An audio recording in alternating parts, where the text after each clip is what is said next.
Kitchen বাস্তুর জন্য একটা গুরুত্বপূর্ণ বিষয় হলো যে এই যে কিচেন স্টোভ তার কোথায় আমরা কিচেন সিঙ্কে রাখবো এবং তার কারণ কি।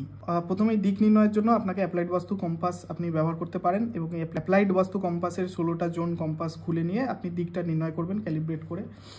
তো এখানে দেখুন, এখানে যিনি রান্না করছেন তিনি পূর্ব দিকে মুখ করে রান্না করছেন। এই যে কিচেন, এটাকে যদি কিচেন দেখেন, এদিকটি নর্থ, এটি সাউথ, ইস্ট এবং ওয়েস্ট, ইনি পূর্ব দিকে মুখ করে রান্না করছেন। এখানে যে সিঙ্কটা আমরা এখানে বসিয়েছি সেটা লক্ষ্য করে দেখুন, এই কিচেন স্টোভের কোন দিকে না, এটা উত্তর দিকে। কারণ বাস্তুশাস্ত্রে উত্তর দিক হচ্ছে সোমের জায়গা, কুবেরের জায়গা, অর্থাৎ সেটি হচ্ছে জলতত্ত্ব। এই জন্য জল অর্থাৎ সিঙ্কের মধ্যে জল সেটাকে আমরা উত্তর দিকে রেখেছি। তো বাস্তুশাস্ত্র মতে স্টোভের কিছুটা দূরে উত্তর দিকে কিচেন সিঙ্ককে রাখার চেষ্টা করুন। এই ধরনের আরও শর্টস এবং ইনফরমেটিভ ভিডিও পেতে আমাদের চ্যানেল ফলো করুন।